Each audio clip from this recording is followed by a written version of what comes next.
Namaskar.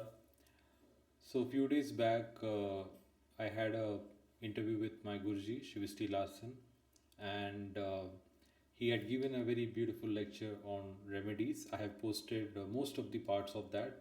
There is probably just one part remaining. Um, and Guruji talked about very simple but effective remedies, which is from the sign of the moon in the chart of any person. So it's very easy to find, right? Uh, there were two broad remedies he talked about, one ninth from the moon and one of the moon sign itself. Okay.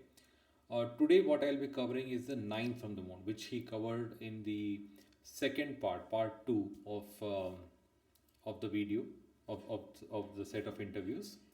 So please have a look at that. That will give you the kind of grounding on what I'm talking about. Now, obviously, in that the mantras etc. Related to that were not given. Guruji talked about who are the devatas, but many of you may not know the mantras. And obviously, I've had many sets of questions asking what is the mantra for this, what is the devata for that, etc. So to clarify all of that, I thought better to make one video so that all of you can refer to that. So here I'll be talking about the specific mantras, and also I'll give you a couple of examples to understand this ninth house from the moon. Okay. So just a recap, what was the ninth from the moon all about? Guruji explained these words. If you go back to it, he said it is the final objective, what you want to attain, what is the goal you want to go towards to. It is the one which gives the mind the greatest happiness, right? And hence it is ultimately what makes you feel settled and sustained in this planet. Okay. Um and especially from the perspective of work and wealth, um, it is something which will help you get work. Okay. Or if you're in your own business, get clients or get more business, etc. So it is a precursor, it's like a qualification, you may say. It's like something which is required to be done before you get work. Okay. The work itself is seen from the 10th from the moon, but this is, like you may say, the precursor to that. Okay. And hence doing this mantra, like, it opens the doors, hence you get more clients, more business, or if you're waiting for a job, you get your job. This is a very effective remedy for that. Okay. So without further ado, let's look at the mantras. I put it all over here. So this depends on the sign of the moon, basis that we see which is the ninth house and the ninth lord. We are not bothered about the planet in the ninth house, so don't get distracted by that. We are simply looking at the ninth lord. So it's very simple. If your moon sign is Sagittarius or Dhanu Rashi, the ninth house is Leo, ninth Rashi is Leo from the moon, and the lord of that is Sun. So focus on Sun. Sun is Shiva, and the mantra is Namah Shivaya. Now we know Guruji talked about Jupiter also having Shiva. We'll come to that. Okay. Next we go to Scorpio. Scorpio, the ninth from Scorpio is Cancer, and okay. Just to recap, which devata are we talking about? We are talking of the Pratyadi devata. So there is a set of devatas which are the Pratyadi devata. We have Adi devata, we have Graha devata, and we have Pratyadi devata. Okay, these are the three devatas for any planet. Okay, any graha. Okay, amongst that the Pratyadi devata is this list. Okay, and we are not at all focusing on Rahu and Ketu as lords over here. We are talking of only the Saptagrahas, or the 7 weekday planets over here, Sun to Saturn. Okay, so for moon, then if moon is in Scorpio, the ninth from that is Cancer. The lord is moon itself, and the Pratyadi devata is Gauri. Okay, or Parvati. And very simple mantra. We are looking at very simple mantras over here. They will work. Om Gauriya Namah. You need not add any bijas, this and that. Just keep it simple. Om, the name of the devata, and Namah. As simple as that. Then if Leo and Pisces is the moon sign, the ninth lord from there is Mars. And you can say Skanda, or you can even say Hanuman. Okay. Now Skanda, generally we don't prefer Om Skandaya Namah, because Skanda is like, the battle general, the army general kind of thing. So it's like going to the war. So it may bring that kind of energy. So hence we may say things like he's also known as Kumara, right? and Kumar is like a more softer, youth, that kind of aspect. So you can say Om Kumaraya Namah. And you can also do Hanuman mantra. If you prefer Hanuman, you can definitely do Hanuman, and the mantra would be Om Hanumate Namah. Okay. Note the endings over here. This is very important. Okay. This is what is known as the Chaturtha Vibhakti in Sanskrit. So this is what we use generally in mantras to add to the name of the Devata. Then if moon is in Libra and Capricorn, then Mercury is the ninth lord, right? And Narayana is a Pratyadi Devata. This is the same for Saturn as well. Please do note, Saturn also is Narayana. So for both Saturn as the ninth lord as well as Mercury as the ninth lord, the mantra is Om Namo Narayanaya. Okay. And if Aries and Cancer is the moon sign, then the ninth lord is Jupiter, and we say Sadashiva. Now Sadashiva and Shiva are slightly different. In fact, when we say Shiva for sun, we are actually meaning Rudra. Okay. So when we say Sadashiva, it is more at a very, very high level. We say at the level of Om, even before creation begins, that kind of thing. It's what you may say the Parabrahma Rupa. It is, while here we are essentially talking of Trimurti. People generally consider it as Shiva, but really speaking, you can say it is Rudra. Okay. The mantra for that is Namah Shivaya. Well, the mantra for Sadashiva is Om Namah Shivaya. And for Virgo and Aquarius as the moon sign, the ninth lord is Venus, and the Pratyadi Devata is Lakshmi. Om Shri Lakshmi Namah. Okay. We like to add the epithet Shri before Lakshmi, because she is also known as Shri.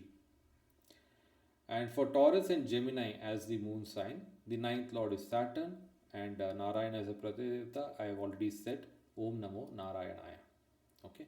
So this is a list of devatas. You can save it as a screenshot, and it will be a ready quick reference to you. Now let's look at a couple of examples and how things panned out. So here is a very famous chart of Abraham Lincoln, former president of United States, one of the greatest ever presidents, who led them through the Civil War and who ensured slavery is abolished in the United States. A very great person. So his case is very interesting in the sense the ninth lord from moon is also very powerfully giving a Raja Yoga. Let's look at that. So the ninth from moon over here, where is moon? Moon is in the sign of Capricorn, right? So the ninth from moon is Virgo. Right? You can refer to the previous list also, right? Moon sign is Capricorn, and ninth from moon is Lord is Virgo, Mercury, that is for Virgo. And what would be the mantra? Narayana. Now obviously he is a Christian. See, and here Jyotish is very liberal. It is not like this kind of scheme may fit very well for Hindus, but many people are not Hindus. So what to do for them, right? And here we are talking about a very successful person. And I'll show to you how it actually worked in his life. Now Narayana over here, don't confuse Narayana with Vishnu or Vishnu avatar. Narayana is again sort of like a much higher level. It's even before creation began. Okay. So it's said to be even before the gunas got mixed. It's at that level. It is before that when the gunas are separate. So that Narayana is like the Holy Father. He's like the father of all, from whom creation happened. So in Christian terminology, this is my conjecture, I may be wrong. Any Christians over here can feel free to comment about it. So Vishnu avatar will be more like, I would say, Jesus Christ, while Narayana will be more like the Holy Father, or God as they call. Now here is some statement about him. Lincoln believed in God, but some said he doubted the idea that Christ is God. So he believed in God, but he didn't have as much belief. He thought Christ is a great person, but maybe not really an avatar. So he had belief in the Holy Father that much. And there's another statement over here. He believed in a creator of all things. This is a quotation about him, who had neither beginning nor end, who possessing all power and wisdom. So it's like a father kind of personality, right?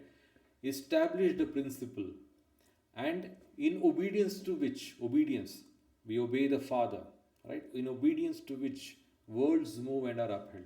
The Father is the one who ensures there is order, there is protection, there is everything is happening, on time, etc. Mother is more like a nourishing figure, that kind of thing, who takes care and all that. Well, Father is the one who sets the laws. This is about setting the law. So, also another thing is, it is said that he became more devout after the death of his son. I think his second son we are talking about over here, who died, I think, in 1850s. This was some years before he became president, maybe around 7 or 8 years. And he started studying the Bible more closely. He became more devout and all that. And he started even using quotations or quoting from the Bible, or some religious quotations in his speeches. So, which really showed his belief system. While at the beginning, at the starting, when he grew up and all that, while his family was religious, Baptist and all, he was not particularly religious. But then after the death of his son meaning he was the father, right? So he was like the father figure. So you can see that some dynamic over here about father coming over there, right? He started dwelling more, and after a few years, he became, he started steadily rising and he became to the top. And you see here in his chart, this ninth from moon is Mercury, and Mercury is involved in a very, very powerful yoga. This is a yoga which really made in the precedent. Sun and Mercury, 5th Lord and 7th Lord yoga in the Lagna, okay? And this Mercury being Atma Karaka, meaning it's very powerful, okay? So, this is one very example where the ninth from moon is giving a very strong yoga, and at the same time, there is issues also. This Mercury is afflicted by Rahu and Sun. So eventually, this he died while being a president. He was assassinated, and he had to fight a war and whatnot. But this is what brings him to power as well. Okay, so hope this was an interesting example. Now we will go to a slightly contrasting example where the ninth from moon. While there were some good things, but largely there were problems as well. So this is the chart of David Christie. Many people may not know about him. He is a singer and a composer who's quite worldwide. Who many records of his, millions of records of his have been sold. He died quite a while back in the 90s. So he was popular in the, I think, late 70s, 80s and thereabouts. It's also said, I read somewhere that he retired at the age of around in his mid 30s or thereabouts. He retired. Okay, so that's also interesting. So let's look at his chart. Moon is well placed in the Lagna. The ninth from the moon is, the Lord is Mars. Mars is very good for Leo Lagna. By the way, just to mention, all the three charts are there. You can refer to whichever you're comfortable with. So, Mars is the Yoga Karaka for Leo Lagna, Simha Lagna. Okay, and it is very well placed in the Lagna with Moon. So, Lagna always gives fame. You're well known, and especially Moon in Lagna gives a lot of popularity. Okay, and this Mars also happens to be the Arudha Lagna Lord. Okay, Arudha Lagna is in Aries, and Moon is in 5th from that. That also is very short indicator of high popularity. Okay. So, what is he popular about? The Yoga Karaka is Mars. Mars is conjoined Moon in Lagna, right? So, Moon is about music. Okay, one of the indicators, Moon is music as well, right? So, then what is the problem? Now, look at the trines more closely over here, right? He has Sun and Rahu in Trikona to this Mars. In fact, all these three planets are afflicting each other. Okay, because whenever you have two malefics in Trikona, in the two trines, that afflicts the planet. So, for example, let's say Moon over here, Sun and Rahu over here in the two trines are affecting Moon. Similarly, if you see Sun, Rahu and Mars over here are affecting Sun. Okay, and Mercury as well. And Rahu is also affected. So, this entire 159 is affected. Now, what happened is that his child from his second marriage, a daughter, she accidentally passed away at a young age, at the age of 11, and soon after that he committed suicide. It's like very strange. It's not like happens to everyone. Okay, so if you see, Shubhapati is also sun. So here we got to also look at from the other aspect. What Guruji said, the moon first house. The moon first house is also afflicted over here. Moon ninth house also afflicted over here. So he had left his job, and then his daughter also passed away. There are some calculations by which, actually speaking, the child from the second marriage would be indicated by moon.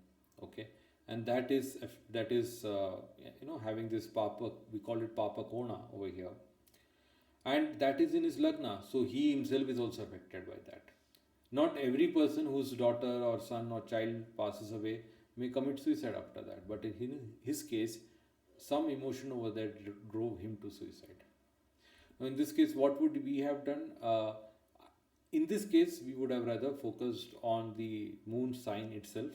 Moon ninth is definitely important because he left his job, that is also important, but moon first house is also important.